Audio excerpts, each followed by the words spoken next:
Hello friends, എല്ലാവർക്കും നമസ്കാരം. നിങ്ങൾ ഏവരും കാത്തിരിക്കുന്ന അലീനയുടെ നാളത്തെ വിശേഷത്തിലേക്ക് എല്ലാ കൂട്ടുകാർക്കും സ്വാഗതം. എല്ലാവർക്കും നല്ലൊരു ശുഭരാത്രി നേർന്നുകൊണ്ട് തന്നെ നമുക്ക് നാളത്തെ സൂപ്പർ ഹിറ്റ് വിശേഷത്തിലേക്ക് കിടക്കാം. ലൈക്ക് ചെയ്യാനും ഹൈപ്പ് ചെയ്യാനും മറക്കരുത്. നമ്മുടെ പേജാണ് നിങ്ങൾ കാണുന്നതെങ്കിൽ ഫോളോ ചെയ്യാനും മറക്കരുത് കേട്ടോ. അപ്പൊ നേരെ വിശേഷത്തിലേക്ക് തന്നെ കടക്കുകയാണ്. അങ്ങനെ നമ്മുടെ രോഹിത്തും കൃഷ്ണമോളും ബബിതയും അലീനയും ഒക്കെ തിരിച്ച് നെടുമ്പുരക്കിലേക്ക് വരാൻ പോവുകയാണ്. അപ്പൊ അതിന്റെ ഒരു സങ്കടത്തിലാണ് എല്ലാവരും. ഇത്രയും ദിവസം ആർമാദിച്ച് ഉല്ലസിച്ച് കളിച്ച് രസിച്ചൊക്കെ അങ്ങനെ നടന്നു. ഏതായാലും അവർ ആ ഒരു അച്ഛനും അമ്മയും പിരിയുന്നതിന്റെ വിഷമവും ആ വീട്ടിലെ ആ ഒരു വലിയൊരു വിഷമാവസ്ഥ ഉണ്ടല്ലോ. അപ്പൊ ആ വീട്ടിൽ നിന്ന് മാറി നിന്നപ്പോ തന്നെ ഈ മക്കൾക്ക് ഭയങ്കര സന്തോഷമൊക്കെ ആയിരുന്നു മുഖത്തൊക്കെ. അല്ലെങ്കിലും ഭയങ്കര ഹാപ്പി ആയിരുന്നല്ലോ രോഹിത്തും ബബിതയും കൃഷ്ണമോളും ഒക്കെ നല്ല ഹാപ്പിയൊക്കെ ആയിരുന്നു. അങ്ങനെ ഏതായാലും രേവതിയും അലീനയും പോയി കിടക്കുന്ന ഒരു സീനാണല്ലോ ലാസ്റ്റ് ഭാഗമായിട്ട് കാണുന്നത്. കിടക്കുന്ന സീനല്ല, രേവതിയോടും അലീനയോടും നമ്മുടെ ഗ്രേസിയും മാമച്ചനും പറയാ പോയി കിടക്ക എന്ന് പറയുന്ന സീൻ. അങ്ങനെ ഇവർ നേരെ പോയി കിടന്നു. എന്നിട്ട് അലീനയോട് ചോദിക്കുന്നുണ്ട്, ഇനി എന്നാ അലീന ചേച്ചി ഇങ്ങോട്ടേക്ക് വരുന്നതെന്ന് നമ്മുടെ രേവതി ചോദിക്കുന്നുണ്ട്. അത് പിന്നെ ഞാൻ ചിലപ്പോൾ ഉടനെ തന്നെ വരൂല്ലോ മോളെ, എറണാകുളത്തെ ജോലി കിട്ടുന്നെങ്കിൽ എനിക്ക് ചിലപ്പോൾ നിന്നെ മിക്കപ്പോഴും വന്ന് കാണാനായിട്ട് പറ്റുമെന്ന് പറഞ്ഞപ്പോൾ, അല്ല ചേച്ചിക്ക് അവിടെ നിന്ന് ഇങ്ങോട്ട് പോരുന്നതിൽ വിഷമമൊന്നും തോന്നുന്നില്ലെന്ന് ചോദിച്ചപ്പോൾ, എന്ത് വിഷമം, വിഷമിച്ചിട്ട് കാര്യമില്ലല്ലോ. കാരണം ഞാൻ അവിടെ പോയത് എൻ്റെ അമ്മയെ കാണാനും അതുപോലെ തന്നെ അമ്മയെ എന്നെ മോളേന്നോ അല്ലെങ്കിൽ സ്വന്തം മോളുടെ സ്ഥാനത്ത് കണ്ടില്ലെങ്കിലും ആ അമ്മയുടെ കൈകൾ എൻ്റെ ദേഹത്തൊന്ന് സ്പർശിക്കണമെന്നും കെട്ടിപ്പിടിക്കണമെന്നും ആ അമ്മയുടെ അടുത്ത് ഇരിക്കണമെന്നും ആ സ്നേഹം അറിയണമെന്നും ആ പുഞ്ചിരി കാണണമെന്നും ഒക്കെ ആഗ്രഹിച്ച ആ അമ്മയുടെ ഒരു പുഞ്ചിരി പോലും എനിക്ക് കാണാനായിട്ട് സാധിച്ചില്ല. ഇനി അവിടെ നിന്ന് കഴിഞ്ഞിട്ടുണ്ടെങ്കിൽ ആ അമ്മയുടെ പുഞ്ചിരിയല്ല, ചിലപ്പോൾ കണ്ണീരായിരിക്കും ഞാൻ കാണേണ്ടി വരിക. അപ്പൊ അതുകൊണ്ട് ഇനി ഞാൻ അവിടെ നിൽക്കുന്നില്ല, ഞാൻ പോവുക എന്ന് തന്നെ പറഞ്ഞിട്ട് അല്ല പോവുകയാണ്. അതിന് യാതൊരു എക്സ്ക്യൂസും ഇല്ല. ഇനിയിപ്പോ ആരൊക്കെ പറഞ്ഞാലും അച്ഛൻ പറഞ്ഞാൽ കൂടി എനിക്ക് ഇനി പറ്റില്ല, ഞാൻ അവിടുന്ന് പോരുകയാണ്. ഒരു ജോലി എത്രയും പെട്ടെന്ന് എവിടെയെങ്കിലും സെറ്റ് ആക്കിയാൽ ആ ഒരു കാലതാമസം മാത്രമേ ഉള്ളൂ എന്ന് പറയും. ചേച്ചിയുടെ ഇഷ്ടം പോലെ ചെയ്യേ, ഇല്ലെങ്കിൽ പിന്നെ എന്തിനാ ആ സ്ത്രീയുടെ അടുത്ത് നിൽക്കുന്നത്? ഓ, സ്വന്തം അമ്മയാണെങ്കിലേ അല്ല, സ്വന്തം അമ്മ അല്ലെങ്കിലും ആണെങ്കിലും ഒരു വേലക്കാരിയോട് അല്ലെങ്കിൽ ഒരു വീട്ടിൽ നിൽക്കുന്ന ഒരു ഹോം നേഴ്സിനോട് പെരുമാറുന്ന രീതിയിലാണോ ആ സ്ത്രീ പെരുമാറുന്നത്? അതുകൊണ്ട് അവിടെ നിൽക്കാതിരിക്കുന്നത് നല്ലത്. കണ്ടവരുടെ വായിലിരിക്കുന്നത് നമുക്ക് കേൾക്കാം, പക്ഷെ സ്വന്തം അമ്മയുടെ വായിലിരിക്കുന്നതും വീട്ടുകാരുടെ വായിലിരിക്കുന്നതും കേൾക്കാത്തതല്ലേ നല്ലത്.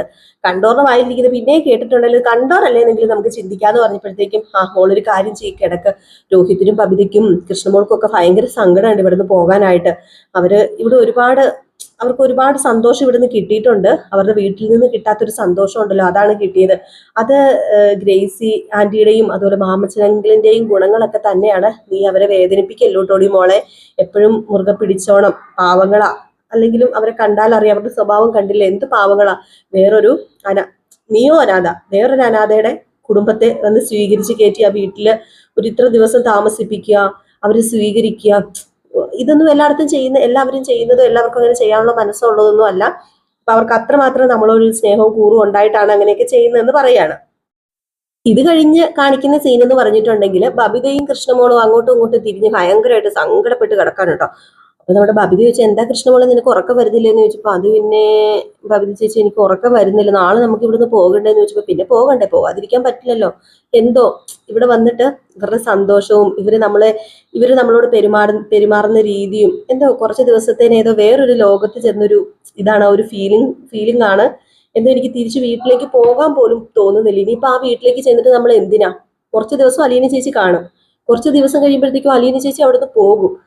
പിന്നെ നമ്മൾ ആ വീട്ടിൽ എങ്ങനെയായിരിക്കും പിന്നെ ആ വീട് പിന്നെ ഒരു വീടാണോ എന്ന് ചോദിച്ചപ്പോഴത്തേക്കും ബബിത പറയുന്നുണ്ട്, അത് പിന്നെ മോളെ അലീന ചേച്ചി പോകുന്നതിൽ എനിക്ക് ഒരുപാട് സങ്കടമുണ്ട്.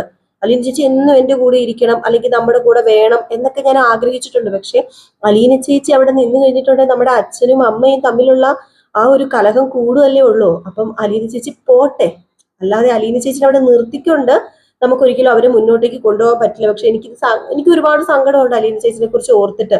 പക്ഷേ നമ്മളെ പ്രസവിച്ച അമ്മയല്ലേ എന്ന് പറയുമ്പോഴത്തേക്കും നമ്മുടെ കൃഷ്ണമോള് പറഞ്ഞു, ചേച്ചി എന്താ വിചാരിക്കുന്നത്, അലീന ചേച്ചി പോയി കഴിഞ്ഞിട്ടുണ്ടെങ്കിൽ ഭയങ്കര സന്തോഷമായിരിക്കും, അച്ഛനും അമ്മയും പഴയതുപോലെ ആകുമെന്നൊക്കെയാണോ?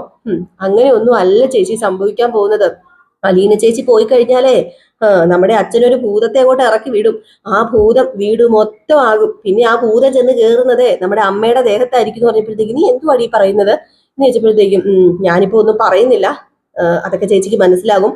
അലീന ചേച്ചി പോകാതിരിക്കാനാണ് നമ്മൾ നോക്കേണ്ടത്, അലീന ചേച്ചിനെ പറഞ്ഞു വിടാനല്ല നമ്മൾ ശ്രമിക്കേണ്ടതെന്ന്. അപ്പൊ അവർക്ക് കാര്യങ്ങളൊന്നും പിടികിട്ടിയില്ല കൃഷ്ണമോള് പറഞ്ഞത്. പക്ഷെ കൃഷ്ണമോള് പറഞ്ഞത് നമ്മുടെ അലീന അവിടുന്ന് പോയി കഴിഞ്ഞിട്ടുണ്ടെങ്കിൽ പിന്നെ വൈജ ആരാണ് എന്താണ് എന്നുള്ള സത്യങ്ങളെല്ലാം വിളിച്ച് നമ്മുടെ ബബിതയല്ലല്ലോ സോറി ബാലചന്ദ്ര മേനോൻ പറയും. അങ്ങനെ ബാലചന്ദ്ര മേനോൻ പറഞ്ഞു കഴിഞ്ഞാൽ എന്താ സംഭവിക്കാൻ പോകുന്നത്? അങ്ങനെ പറഞ്ഞു കഴിഞ്ഞിട്ടുണ്ടെങ്കിൽ ഉറപ്പായിട്ടും വൈജയുടെ മരണം ആയിരിക്കും. അതായിരിക്കും വൈജ തൂങ്ങി ചാവുള്ളൂ, കെട്ടി തൂങ്ങി ചാവുള്ളൂ, ജീവൻ അവസാനിപ്പിക്കുള്ളൂ. തന്റെ അഭിമാനത്തെ വ്രണപ്പെടുത്തുന്ന രീതിയിൽ വൈജ ഒന്നിനും നിൽക്കത്തില്ല. അങ്ങനെ നേരം പരപരാ വെളുത്തു. നേരം പരപരാ വെളുത്ത് കഴിഞ്ഞപ്പോഴത്തേക്കും എല്ലാവരും അവിടെ നിന്ന് പോരുകയാണ് നെടുമ്പുരക്കിലേക്ക്. എല്ലാവർക്കും ഇറങ്ങാൻ ഭയങ്കര താമസമാണ് കേട്ടോ. അലീനയാണ് എല്ലാവരെയും തല്ലി പറക്കി ബാഗൊക്കെ കെട്ടിവെച്ച് വിളിച്ചെണീപ്പിച്ചിട്ടൊക്കെ കൊണ്ടുവരുന്നത്. അങ്ങനെ യാത്ര പറയാനായിട്ട് ഗ്രേസിയും മാമച്ചനും ഒക്കെ ഇറങ്ങി വന്നു. ഭയങ്കര ബുദ്ധിമുട്ടാണ് കേട്ടോ പോകാനായിട്ട്. ഇന്നും കൂടെ പോകണ്ടായിരുന്നു, ഇന്ന് ഒരു ദിവസം കൂടി ഇവിടെ നിൽക്കത്തില്ലായിരുന്നു എന്നിങ്ങനെ ചോദിക്കുക നമ്മുടെ രേവതി കുട്ടി. അപ്പൊ അലീന പറഞ്ഞു, എന്റെ പൊന്നോ ഇപ്പം തന്നെ എത്ര ദിവസമായി, ഇനിയിപ്പൊ അച്ഛൻ ഇന്നോ നാളെയോ മറ്റന്നാളോ ഒക്കെ ആയിട്ട് വീട്ടിലെത്തും. അവിടെ എത്തുമ്പോ അവിടുത്തെ കാര്യങ്ങളൊക്കെ നടക്കണ്ടേ മോളെ രേവതി, പോട്ടെ ഞങ്ങൾ ഇനിയും പോയിട്ട് വരാലോ എന്ന് പറയുമ്പോ ഇനി എന്ന് വരാൻ അലീന ചേച്ചി? അലീന ചേച്ചി ഇങ്ങനെ പറഞ്ഞിട്ട് ഇറങ്ങണല്ലേ, എന്നിട്ട് എന്നാ അലീന ചേച്ചി വരുന്നത്? ഇനി എന്തെങ്കിലുമൊക്കെ വരാൻ മോളെ എന്നൊക്കെ പറഞ്ഞ് ഇറങ്ങി കേട്ടോ. ഇറങ്ങി സാധനങ്ങളൊക്കെ എടുത്തു വെച്ച് ഇറങ്ങി നമ്മുടെ ഗ്രേസി മാമച്ചനും ഉണ്ട്. അങ്ങനെ ഗ്രേസി മാമച്ചനും പറഞ്ഞു വണ്ടിയൊക്കെ സൂക്ഷിച്ച് ഓടിച്ചുകൊണ്ടൊക്കെ പോകണം, ചെന്ന ഉടനെ വിളിച്ചൊക്കെ പറയണം കേട്ടോ, ഒരു ദിവസം ഞങ്ങൾ അങ്ങോട്ടേക്ക് വരുന്നുണ്ട് എന്ന് പറഞ്ഞപ്പോഴത്തേക്കും എന്നാ അങ്ങോട്ടേക്ക് വരുന്നത്? ഏതായാലും ഉടനെ നിങ്ങൾ വരൂല്ലോ അല്ലേ, കാരണമേ അലീന ചേച്ചി അവിടെ നിന്ന് പോവുമല്ലേ എന്ന് കൃഷ്ണമോള് സങ്കടത്തോടു കൂടിയാട്ടോ കൃഷ്ണമോള് പറയുന്നത്. അപ്പോഴത്തേക്കും അലീന പറഞ്ഞു, എന്താടി നീ എന്നെ ഒന്ന് ആക്കി പറയുന്നത് പോലെ പറയുന്നതെന്ന് ചോദിച്ചപ്പം ആക്കി പറഞ്ഞത് തന്നെയാ. അല്ല അലീന ചേച്ചിക്കാണല്ലോ പോകാനായിട്ടും ഓടാനായിട്ടും ധൃതി, പിന്നെ അലീന ചേച്ചി അവിടെ ഉണ്ടായാലല്ലേ ഇവര് വരത്തുള്ളൂ, ഇവരുണ്ടായാലല്ലേ അലീന ചേച്ചി ഉള്ളൂ, അലീന ചേച്ചി ഉണ്ടായാലല്ലേ ഇവരുള്ളൂ, ഞങ്ങൾക്കൊക്കെ ഇങ്ങനെ വരണമെങ്കിലൊക്കെ അലീന ചേച്ചി വേണ്ടേ? അപ്പൊ അലീന ചേച്ചി മറ്റേ വാലില് തീ പിടിച്ച പോലെ ഓടാൻ നിൽക്കുമല്ലേ എന്നൊക്കെ പറഞ്ഞപ്പോഴത്തേക്കും എന്റെ പൊന്നു പെണ്ണെ നീ ഒന്നും മിണ്ടാതെ ഇരിക്കുക. ഞാന് പോകുവാന്ന് വെച്ചോണ്ട് ഞാനങ്ങ് പോവല്ലോ, ഇടയ്ക്കൊക്കെ ഞാൻ വരില്ലേ എന്നൊക്കെ പറഞ്ഞപ്പം അലീന ചേച്ചി ഇനി കൂടുതലൊന്നും സംസാരിക്കണ്ട അതിനെക്കുറിച്ച് എന്നൊക്കെ പറഞ്ഞപ്പോഴത്തേക്കും ഗ്രേസി പറഞ്ഞു, അല്ല മോളെ നിനക്ക് അവിടെ പിടിച്ചു നിൽക്കാൻ പറ്റില്ലേ ഒട്ടെന്ന് പറഞ്ഞപ്പോഴത്തേക്കും ഇല്ല ഗ്രേസി ആന്റി അവിടെ നിന്നാ ഇനി ശരിയാവത്തില്ല, ഇനി അവിടെ നിന്ന് കഴിഞ്ഞിട്ടുണ്ടെങ്കിൽ അത് വെറുതെ എന്തിനാ, വെറുതെ ഞാനായിട്ട് എന്തിനാ ഇനി പ്രശ്നങ്ങൾ ഉണ്ടാക്കുന്നതെന്നൊക്കെ അലീന തന്നെ പറഞ്ഞു. എന്നാ പിന്നെ ഞങ്ങൾ ഇറങ്ങുക, രോഹിത്തെ വാന്ന് പറഞ്ഞ് ഇവരെല്ലാവരും ഇറങ്ങി കഴിഞ്ഞപ്പോഴത്തേക്കും രോഹിത് കീ എടുക്കാൻ മറന്നുപോയി കേട്ടോ. അതായത് നമ്മുടെ വണ്ടിയുടെ കീയെ എടുക്കാൻ രോഹിത് മറന്നുപോയി. അപ്പൊ രോഹിത് കീ എടുക്കാൻ വേണ്ടി കയറി ചെന്നപ്പോഴത്തേക്ക് നമ്മുടെ രേവതി പുറകെ കൈയൊക്കെ കെട്ടി ഇങ്ങനെ നിൽക്കുവാണേ. എന്ന് ചോദിച്ചു രേവതി. അപ്പം പറഞ്ഞു അതെ കീ എടുക്കാൻ മറന്നു എന്ന് പറഞ്ഞപ്പോ എന്നാ കീ എന്ന് പറഞ്ഞ് കീ അങ്ങ് കാണിച്ചു കൊടുത്തപ്പോഴത്തേക്കും ഓഹോ ഇത് നീ എടുത്തു വെച്ചേക്കുമായിരുന്നോ? ഞാൻ എടുത്തു വെച്ചൊന്നും അല്ല, ഞാൻ കണ്ടായിരുന്നു കീ എടുക്കാതെ ഇറങ്ങി പോയത്. പിന്നെ ഞാൻ ഓർത്തു കേറി വരട്ടെ എന്ന് പറഞ്ഞു. അപ്പൊ നീ എന്നെ കേറ്റി ഇങ്ങോട്ട് വരുത്താൻ വേണ്ടിയാണോ നീ കീ എടുത്ത് തരാതിരുന്നത്? നിനക്കറിയത്തില്ല ഒരു വഴിക്ക് പോയാൽ പിന്നെ തിരിച്ചു കയറാൻ പാടില്ല എന്ന്? അങ്ങനെ ഒരു വഴിക്ക് പോയിട്ട് തിരിച്ചു കയറി നോർത്തോണ്ട് ഒരു ചുക്കും ഒരു ചുണ്ണാമ്പ് സംഭവിക്കാൻ പോകുന്നില്ല കേട്ടോ. ഞാൻ കരുതിയത് ഭയങ്കരനാണ് വീരനാണെന്നൊക്കെയാ, പക്ഷേ വെറും പാവാട്ടോ എന്ന് പറയുമ്പോഴത്തേക്ക് ആര് ഞാനോ? അലീന ചേച്ചിയുടെ ആങ്ങളെയല്ലേ, അലീന ചേച്ചിയുടെ ആങ്ങളെ ആയതുകൊണ്ട് പാവാ, ഇപ്പൊ അലീന ചേച്ചിയുടെ ആങ്ങളെയാക്കാൻ പറ്റിയ ഒരു സ്വഭാവക്കാരനാ എന്നുള്ള രീതിയിലൊക്കെ സംസാരിക്കുന്നു. ചെറിയൊരു കിന്നര സംസാരമൊക്കെ. അപ്പോഴത്തേക്ക് നമ്മുടെ അലീന വന്നു കേട്ടോ. അപ്പൊ അലീന വന്നിട്ട് അലീന ചോദിച്ചു എന്തു പറ്റിയെന്ന് ചോദിച്ചപ്പോഴത്തേക്കും അതെ ഞാനേ കീ എടുക്കാൻ മറന്നുപോയി അലീന ചേച്ചി, ഇവള് മനഃപൂർവ്വം ഒളിപ്പിച്ചങ്ങാണ്ട് വെച്ചേക്കായിരുന്നു നമ്മൾ പോകാതിരിക്കാൻ വേണ്ടി. അപ്പോഴേക്കും രേവതി പറഞ്ഞു പിന്നെ ഞാൻ കീ ഒന്ന് ഒളിപ്പിച്ച് വെച്ചൊന്നും അല്ല അലീന ചേച്ചി, ഇവിടെ കീ ഇരിക്കുന്നത് ഞാൻ കണ്ടു, അത്രയ്ക്ക് മറവി പാടുണ്ടോ? അത്രയ്ക്ക് മറവിയൊന്നും പാടില്ല, അപ്പൊ പിന്നെ വന്ന് എടുത്തോണ്ട് പോകട്ടെ എന്ന് വെച്ചു. അല്ലാതെ ഈ രേവതി കുട്ടി കൊണ്ട് ഈ കീ തന്നിട്ട് ആ കീ ഇട്ട് വണ്ടി ഓടിച്ചോണ്ട് പോകാൻ ആരും വിചാരിക്കണ്ടെന്ന് പറയുമ്പോ എന്താടി നിനക്ക്, നിങ്ങളുടെ വഴക്ക് ഇതുവരെ തീർന്നില്ലേ? എവിടെന്ന് ആര് വഴക്ക്? എനിക്ക് ആരോടും ഒരു വഴക്കുമില്ല എന്ന് പറഞ്ഞപ്പോഴത്തേക്ക് രോഹിത്തും പറഞ്ഞു എനിക്കും ആരോടും ഒരു വഴക്കുമില്ല കേട്ടോ എന്ന് പറഞ്ഞിട്ടാണ് നമ്മുടെ രേവതിനെ ഒന്ന് നോക്കിയിട്ടൊക്കെയാണ് ഇറങ്ങുന്നത്. ഇതിൽ ചെറിയ എന്തോ ഒരു സ്പാർക്ക് അവിടെ കത്തുന്നുണ്ട് കേട്ടോ. നമ്മുടെ രേവതിക്കുട്ടിയും അതുപോലെ തന്നെ നമ്മുടെ രോഹിത്തും തമ്മിലൊരു ചെറിയൊരു സ്നേഹവും ആ കാര്യങ്ങളും റൊമാൻസ് ഒക്കെ ഇനി വരാനിരിക്കുന്നുണ്ട് കേട്ടോ.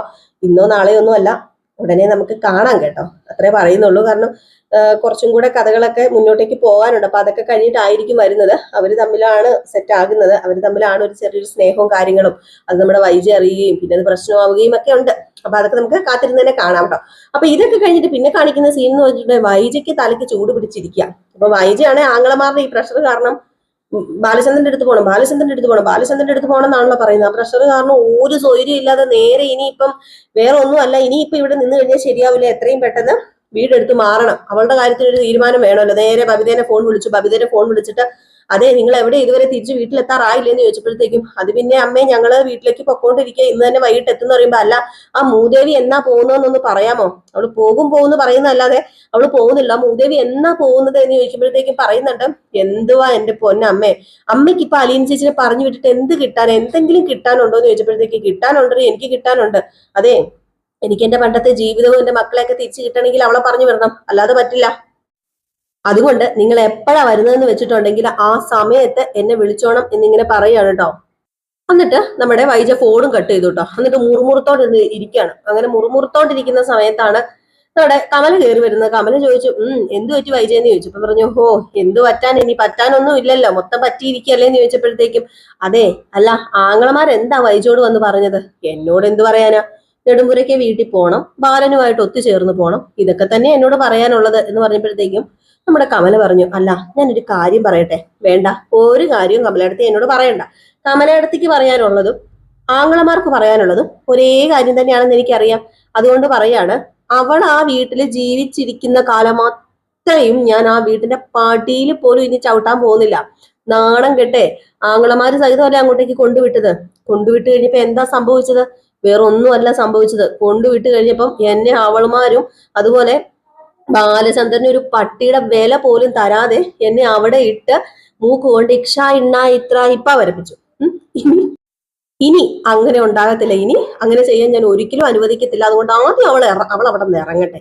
നിങ്ങൾക്ക് പറ്റുമെങ്കിൽ ഒരു കാര്യം ചെയ്യുക, ആദ്യം ബാലചന്ദ്രനോട് പറഞ്ഞ് അവളെ അവിടെ ഇറക്കാൻ നോക്കാം, അല്ലാതെ ഈ വൈജയൻ അങ്ങോട്ട് കയറ്റാൻ നോക്കുക അല്ല ചെയ്യേണ്ടതെന്ന് പറഞ്ഞപ്പോഴത്തേക്കും കമല പറഞ്ഞു, ഞാൻ ഇതിലൊന്നും ഇടപെടുന്നില്ലേ, എനിക്ക് എന്റെ കൊച്ചിന്റെ കാര്യം നോക്കാൻ പോലും സമയം കിട്ടുന്നില്ല, അവന്റെ കാര്യം ഓർത്തിട്ട് എനിക്ക് ഇവിടെ സമാധാനം കിട്ടുന്നില്ല. കമല എന്നല്ല വൈജയൻ നിന്നോട് പറയാനുള്ളതൊക്കെ പറഞ്ഞു. പിന്നെ നീ പറഞ്ഞ നിന്റെ ആങ്ങളമാര് തന്നെയാണ് എന്നോട് ഈ വക കാര്യങ്ങളൊക്കെ പറയുകയൊക്കെ ചെയ്യുന്നത്. എനിക്കറിയില്ല, നിങ്ങളായി നിങ്ങളുടെ പാടായി എന്നൊക്കെ പറഞ്ഞുകൊണ്ട് അങ്ങ് പോയി. ഏതായാലും ഇവിടെ നിന്ന് ഇങ്ങനെ പറഞ്ഞുകൊണ്ട് പോയാലും നേരെ ശിവശങ്കരമേനോന്റെ ചെവി കടിച്ച് തിന്ന എന്നുള്ളതേ ഉള്ളൂ. ഇനിയിപ്പോ നമ്മുടെ കമലയുടെ ഒറ്റ ഉദ്ദേശം എന്ന് പറയുന്നത് അവിടെ ചെന്ന് ഉടുപ്പലും തൊങ്ങലും ഒക്കെ വെച്ച് ഇങ്ങനെ ഓരോന്ന് പറഞ്ഞ് ഇളക്കുക. ഏതായാലും ശിവശങ്കരമേനോൻ ഇനി ഇളങ്ങാനും പോകുന്നില്ല. ഏതായാലും ഇത് കഴിഞ്ഞ് പിന്നെ കാണിക്കുന്ന സീൻ എന്ന് പറഞ്ഞിട്ടുണ്ടെങ്കിൽ ഗോവർദ്ധനും നമ്മുടെ ബാലചന്ദ്രനും നമ്മൾ കാത്തിരുന്ന നിമിഷമാണ് കേട്ടോ. അപ്പൊ അവര് രണ്ടുപേരും നേരെ പുനലൂരൊക്കെ ഇറങ്ങിയിട്ട് കൊളുത്തുപുഴയിലേക്ക് ചെന്നു. കൊളുത്തുപുഴയിലേക്ക് ചെന്നിട്ട് സ്റ്റാൻലിനെ കാണാൻ പോവുകയാണ്. അങ്ങനെ സ്റ്റാൻലി താമസിക്കുന്ന വീട്ടിലേക്ക് ചെല്ലുകയാണ്. അപ്പൊ അതിനു മുമ്പായിട്ട് കുറച്ച് സീൻസ് ഒക്കെ കാണിക്കുന്നുണ്ട് നമ്മുടെ സ്റ്റാൻലിനെ.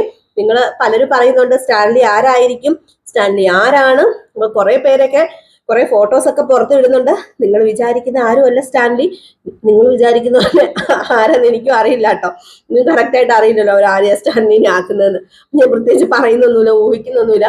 നിങ്ങൾ വേണേ കമന്റ് ഒക്കെ ചെയ്തു ഇനിയിപ്പോ ആരായിരിക്കും. നമുക്ക് കുറെ സീരിയൽ നടന്മാരെ ഇങ്ങനെ നമുക്ക് ഇങ്ങനെ വിചാരിക്കാമല്ലോ ഇവരായിരിക്കാന്നൊക്കെ. ഏതായാലും ഞാൻ പോവാണ്. നെക്സ്റ്റ് വീഡിയോ ആയിട്ട് കാണാം. ലൈക്ക് ചെയ്യാനും ഹൈപ്പ് ചെയ്യാനും മറക്കരുതേ. നാളെ രാവിലെ ഫുൾ വിശേഷമായിട്ട് വരുന്നവരെ ടാറ്റാ ബൈ ബൈ.